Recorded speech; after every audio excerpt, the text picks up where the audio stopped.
हमारी अर्थ पे एनर्जी का सबसे बड़ा सोर्स है सन, जो हमारे सोलर सिस्टम के सेंटर में स्थित है। न्यूक्लियर फ्यूजन रिएक्शंस की मदद से हमारा सन हर एक सेकेंड 384.6 सेप्टिलियन वॉट्स की एनर्जी को रिलीज करता है, जिसमें से 173,000 टेरावाट्स एनर्जी अर्थ पे हर एक सेकेंड गिरती है। वहीं द वर्ल्ड काउंट्स के according 580 million terajoules global energy consumption होता है और पृथ्वी पे गिरने वाली सिर्फ 1.5 घंटे की सनलाइट हमारी ये साल भर की एनर्जी की रिक्वायरमेंट को फुलफिल कर सकती है। तो क्या हम दुनिया भर की एनर्जी रिक्वायरमेंट को सोलर एनर्जी से फुलफिल कर पाएंगे? जानते हैं आज की हमारी वीडियो में।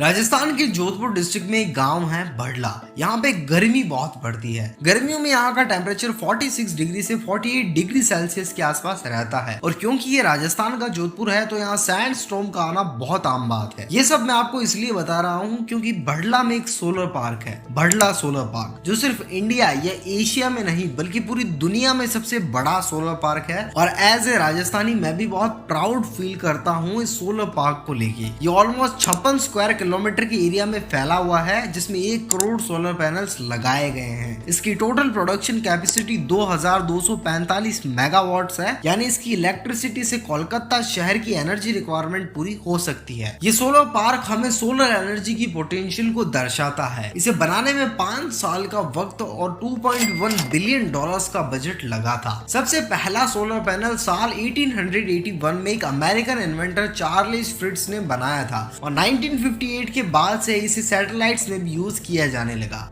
अब टॉपिक पर वापस आए तो आप सोच रहे होंगे कि पूरी दुनिया को सोलर एनर्जी पे रन करने के लिए तो हमें बहुत बड़े एरिया की नीड होगी। तो आपको जब तक सही भी है, approximate 5 lakh square kilometre land की रिक्वायरमेंट होगी, लेकिन ग्लोबल लेवल पर ये एरिया बहुत छोटा होगा। लेकिन हम इन सोलर पैनल्स को किसी एक पर्टिकुलर जगह पे नहीं लगाकर दुनिया के अलग अलग हिस्सों पर लगाएंगे। जैसा कि आप स्क्रीन पर देख सकते हैं, अगर इन जगहों पर इतने एरिया में सोलर पैनल्स को लगाया जाए तो पूरी दुनिया सोलर एनर्जी पे चल सकेगी। अब बात अगर हमारे देश की करें तो इंडिया की पीक एनर्जी रिक्वायरमेंट 9 जून 2022 को देखी गई थी 2,10,793 मेगावाट्स, और जो बड़ला सोलर पार्क था वो 2000 मेगावाट से तो ज्यादा ही एनर्जी जनरेट कर रहा था। तो ऐसे ही 100 और सोलर पावर प्लांट्स इंडिया में लगाए जाएं तो हो गई इंडिया की एनर्जी रिक्वायरमेंट पूरी। तो ये फिर गवर्नमेंट किसका वेट कर रही है? मेरे वीडियो को जल्दी से यूनियन गवर्नमेंट को फॉरवर्ड करो फिर।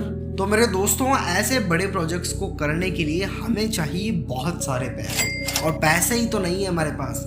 कहाँ से आएंगे इतने सारे पैसे? इस प्रोजेक्ट में तो $200 बिलियन लग जाएंगे, जो कि इंडिया की 2023 के बजट का 1/3 हिस्सा होगा। तो हमारे पास इस प्रॉब्लम का भी सॉल्यूशन है। इन सोलर पैनल्स को अगर हम पर्सनली अपने घरों के ऊपर लगाएं तो ये बहुत अफोर्डेबल होंगे।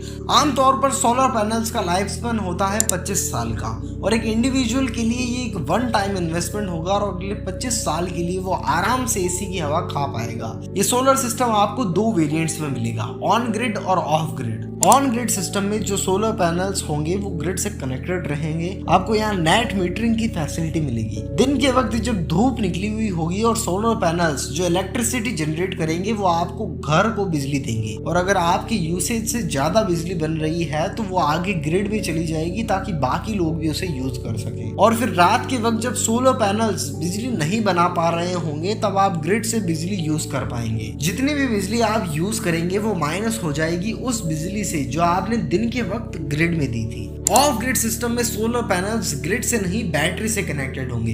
दिन के वक्त बैटरी चार्ज हो जाएगी और रात में आप बैटरी से बिजली ले पाएंगे, ठीक एज ए इन्वर्टर सिस्टम जो आपके घर में आज के दिन मौजूद है। सिर्फ 4 से 5 साल के अंदर जो बजट आपने सोलर पैनल्स पे स्पेंड किया था वो कवर हो जाएगा और आगे के सालों में आप नोट गिन सकते हैं। इंडियन गवर्नमेंट आपको सब्सिडी भी देती है अप टू 40,000 अगर आप सोलर पैनल्स लगवाते हो। ये तो हुई आम जिंदगी। अब बात करते हैं मेंटोस जिंदगी के बारे में। कोई कॉपीराइट मत दे देना। ये है एक हीलियोड्रॉम, बहुत ही फ्यूचरिस्टिक और एडवांस घर है जिसे साल 1994 में जर्मन आर्किटेक्ट रॉल्फ डिश ने फ्राइबर्ग जर्मनी में बनाया था।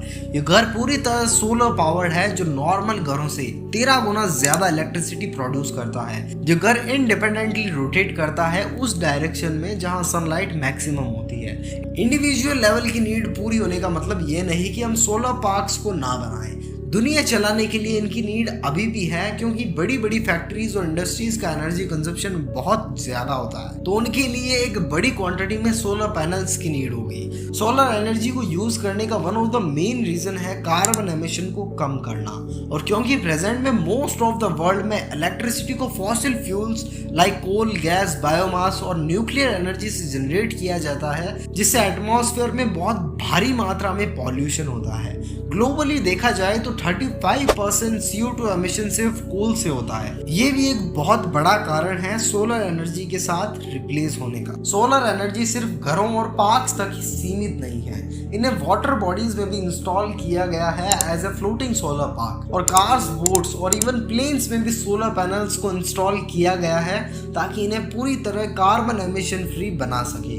और इंसान सिर्फ पृथ्वी तक ही नहीं रुकने वाले, स्पेसक्राफ्ट्स में तो हम ऑलरेडी इन्हें यूज कर रहे हैं, लेकिन कुछ कंपनीज ने यह दावा किया है कि ये 2035 तक स्पेस में एक सोलर पावर प्लांट बनाएंगे जो कि सेम एज सैटेलाइट सिस्टम अर्थ को रोटेट करेगा और 24/7 एनर्जी जनरेट करेगा, क्योंकि स्पेस में ना तो रात होती है और ना ही कोई दूसरी वेदर प्रॉब्लम्स आती है। बाद में माइक्रोवेव्स के थ्रू उस एनर्जी को अर्थ पे बीम डाउन किया जाएगा। ये तो हुई बेनिफिट्स की बातें। अब थोड़ा न्यूट्रल होकर इसके डिसएडवांटेजेस को भी देखते हैं। सोलर पैनल्स को बनाने में सिलिकॉन सेमीकंडक्टर्स का यूज होता है और मेटल्स जैसे कि सिल्वर, कॉपर, इंडियम, टेलेरियम का भी यूज किया जाता है। इन मेटल्स की माइनिंग करके इन्हें एक्सट्रैक्ट करना पड़ता है जो कार्बन एमिशन और हैवी एनवायरमेंटल लॉस को बढ़ाता है। और जब फैक्ट्रीज में सोलर पैनल्स मैन्युफैक्चर होते हैं तो अलग से वहां कार्बन एमिशन होता है, लेकिन आपको यहाँ स्ट्रेस लेने की जरूरत नहीं है।